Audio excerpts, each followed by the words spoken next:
बिस्मिल्लाहिर्रहमानिर्रहीम। अस्सलाम वालेकुम। मुझे उम्मीद है मुझे देखने वाली मेरी प्यारी ऑडियंस खैर खैरियत से होगी।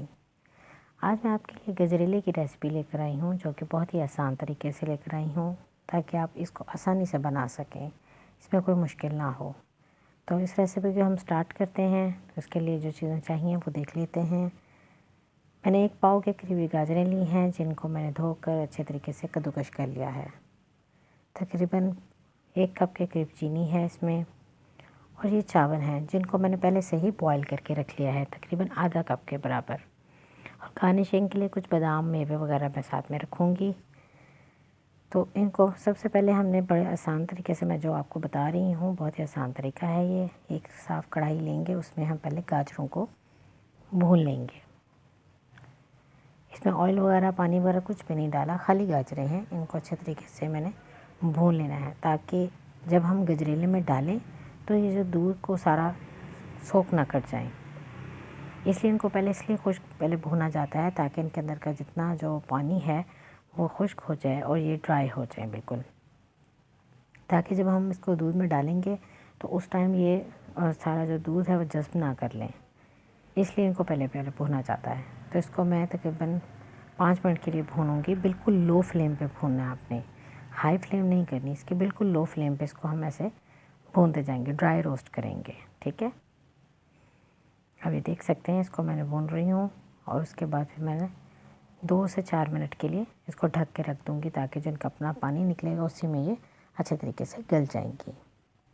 ये 4 मिनट के 5 मिनट के बाद मैंने इसका ढक्कन उठा कर देखा, उसमें हल्का सा पानी था, उसको भी मैं ड्राई कर लूँगी अच्छे तरीके से। ये देखें कलर भी चेंज हो गया और बिल्कुल नरम भी हो गई। इस तरह करने से ये हो जाएगा कि जब आप गजरेले में इसको दूध में डालेंगे तो एक तो ये दूध भी ज़्यादा जज़्ब नहीं करेंगे, दूसरा ये कि ये अच्छे तरीके से गल जाएंगी, हमें बहुत ज़्यादा इस पर मेहनत नहीं करनी पड़ेगी।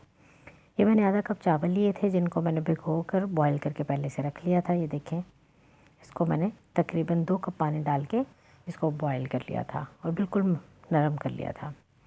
इस साइड पे मैंने दूसरे देचकी में मैंने दूध रखा है तकरीबन 2 किलो या 2 लीटर कह लें आप।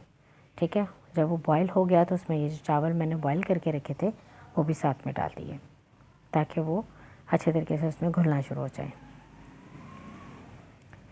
कुछ लोग चावल कच्चे ही बीच में डाल देते हैं, लेकिन मैंने बॉयल करके इसलिए डाले हैं ताकि एक तो टाइम भी हमारा बचेगा, दूसरा जितनी देर चावल पकते रहेंगे दूध उतना ही खुश्क होता जाएगा। हम थोड़े दूध में अच्छी खीर बनाएंगे। ये आप देख सकते हैं तकरीबन हाफ़ डन हो गया है। तो फिर उसके बाद मैंने इसमें गाजरें जो भून के रखी थी वो भी बीच में डाल दी हैं।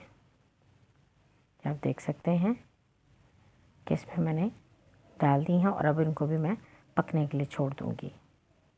मीडियम फ्लेम पे मैंने पका रही हूँ, बिल्कुल लो भी नहीं है बहुत हाई भी नहीं है, मीडियम फ्लेम पे हम एक गजरेला बना रहे हैं। इसी दौरान जो लोग मेरे चैनल पर नए हैं उनसे मेरी रिक्वेस्ट है वो मेरे चैनल को लाइक करें, शेयर करें और सब्सक्राइब करें, और साथ लगे हुए बेल आइकन को ज़रूर प्रेस करें ताकि मेरी हर आने वाली वीडियो का नोटिफिकेशन मिलता रहे। अभी हमने एक मुदकर ले लिया है जिसको हम घोटा भी कहते हैं, घोटा लगाने के लिए भी यूज़ करते हैं। तो इसको साथ मैं थोड़ा सा इनको चावलों को ज़रा प्रेस करूँगी ताकि ये अच्छी तरह उसमें मुलायम से हो जाएं।